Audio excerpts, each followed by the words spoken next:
काल करे सो आज करे सो अब, पल में परलय होएगी, बहुरी करेगा कब। हेलो दोस्तों, नमस्कार। स्वागत है आपका अपने यूट्यूब चैनल अरविंद गुरुजी एजुकेशन में।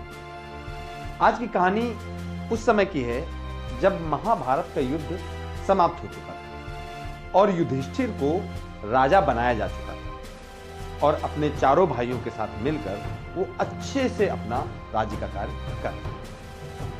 एक दिन दरबार में राजा युधिष्ठिर अपने एक मंत्री के साथ एक विशेष मुद्दे पर बहुत गहरी विचार विमर्श में लगे हुए थे। तभी एक बुजुर्ग व्यक्ति उन्हीं के राज्य का एक अपनी फरियाद लेकर दरबार में दाखिल हुआ। लेकिन युधिष्ठिर व्यस्तता की वजह से उन्होंने कहा कि अभी आप बाहर इंतजार करिए, हम ये विशेष बात कर रहे हैं, इसके बाद हम आपकी बात सुनते हैं।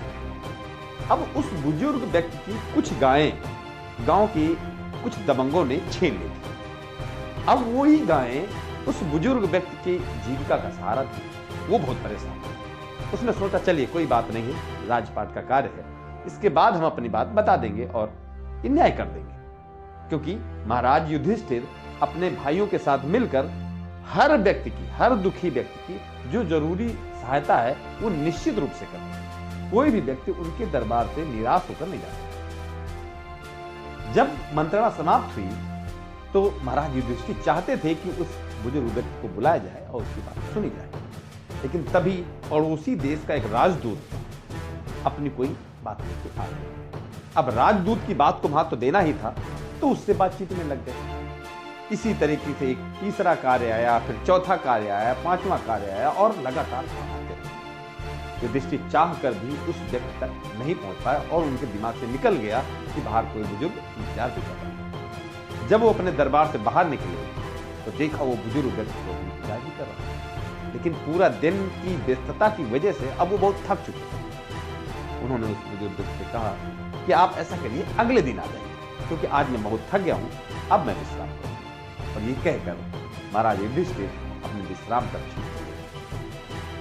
अब वो व्यक्ति युधिष्ठिर के इस व्यवहार से बहुत निराश हुआ कि पूरा दिन इंतजार किया, मुझे लग रहा था आज ही न्याय मिल जाएगा और यहां भी ऐसा होता है। अब वो निराश वापस लौट रहा था, तभी सामने से भीम आते हुए दिखाई पड़े, जो महाराज युधिष्ठिर के छोटे भाई थे। उन्होंने देखा कि महाराज युधिष्ठिर के दरबार से कोई निराश लौट रहा है, ऐसा कभी पहले नहीं हुआ।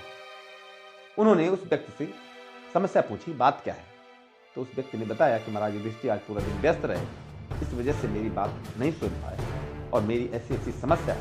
हालांकि भीम चाहते तो वो समस्या चुटकी में सुलझा सकते थे, लेकिन उन्होंने सोचा कि महाराज युधिष्ठिर को ये चीज जताना जरूर है कि उनसे कुछ गलती हुई। उन्होंने तुरंत अपने दो लोगों को बुलाया और राज्य में जो विजय के बाद नगाड़े बजाए जाते हैं वो बजाने का आदेश दिया।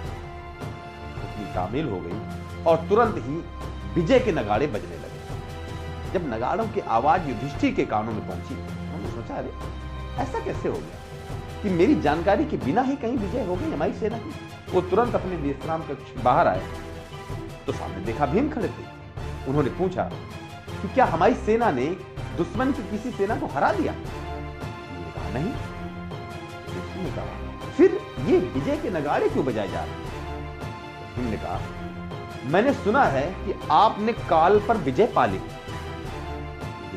काल पर विजय, इसका क्या मतलब? तब भीम ने कहा कि आपको कैसे पता कि आज रात आपकी मृत्यु नहीं होगी? इसका सीधा सा मतलब यही है कि आपने काल को हरा दिया है, काल आपका कुछ बिगाड़ नहीं सकता। तो मुझे लगा विजय के नगाड़े बजा देने चाहिए। युधिष्ठिर समझ गए कि भीम क्या कहना चाहते हैं, क्योंकि भीम के पीछे वो बुजुर्ग व्यक्ति अभी भी खड़ा हुआ। भीम ने अपनी गलती की सुधार करी और तुरंत उस व्यक्ति की बात सुनी और जो जरूरी कार्य था, जरूरी निदान था, जरूरी सहयोग था, वो तुरंत। इस कहानी का जो मोरल है वो यही है कि ये चीज हम आप तो रोज करते हैं।